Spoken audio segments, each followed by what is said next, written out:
In this video, I'm going to show you how to design your labels. So you want to start with Etsy. If you're not going through a graphic designer or a logo designer or a label designer, the easiest thing to do is to go to Etsy, download any of the templates. The one for this video I've already purchased, so I'll be showing you how to edit in Canva, upload it into Avery, and then print. This is the home screen for Canva, and this is where you would choose your size. This is the back office of Avery. You do need an account in order to start. So the first thing you want to do is make sure whatever your label size is, you put it in here. Now sometimes you do have to change it from pixels to inches. It just depends on how you're printing it and where you're printing it. Usually I'll use Avery, so I'm not really worried about what inches or pixels I save it in because I'm able to edit it in Avery how I need it. If you are new to Canva, there are plenty of videos on YouTube. I think Canva has like a little place where they have tutorials as well.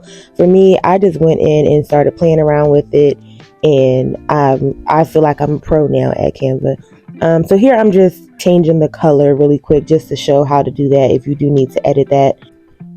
You would basically design this label however you see fit. If you want to remove parts, if you want to add parts, you can do all of that in Canva. Next, you want to download it, and you want to make sure you download in PNG with the transparent background. If you do not have Canva Pro, you do not have the option for transparent background, and maybe you have to use a second site to do it. But I recommend Canva Pro. It's easier. So here I'm just saving the page that I do want to upload into Avery.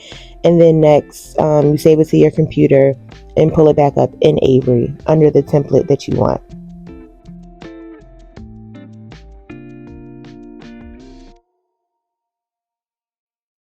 Once in Avery, you want to click on Create a New Project and then go back to Canva, click on File, and see what size label you're using. Just to double check, it's easy to forget from one screen to the next. So that is how you would find out what size you need.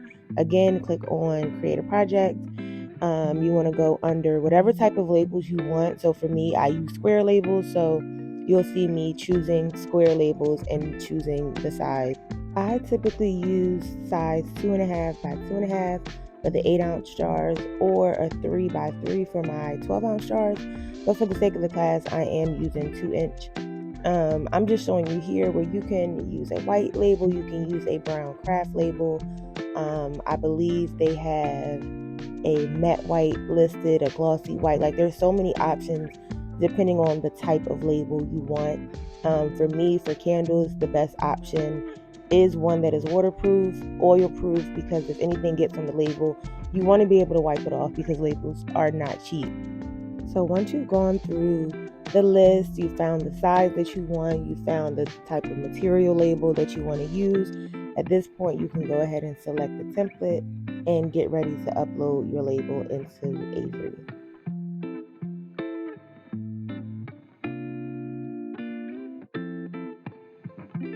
On the next screen, you want to go ahead and select blank label. In Avery, the labels are printed by the sheet, so you have the option of either editing the entire sheet or editing one at a time. Like if you have several different labels that you want to make, but you only want one sheet of them, you can just upload them individually this way.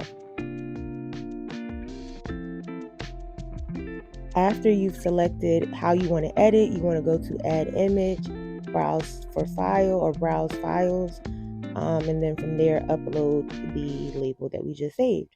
So from here you can either set it to the background, which for me sometimes it gets cut off, so I like to unlock the background again. Sometimes I just want to see if it'll work, and physically just stretch it to the edges, because if not, once it prints, you can run the risk of getting half of your label cut off, whether it be the top or the bottom or the sides.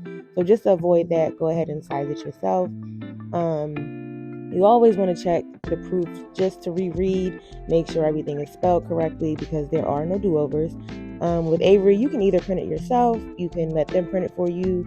Like I previously stated, I always get them to print, unless it's like a black and white label that I can just print at home myself. I usually go through Avery. After clicking I'm ready, Avery will take you to a page that will prompt you to save your project. From there, you're ready to add your project to your cart and purchase.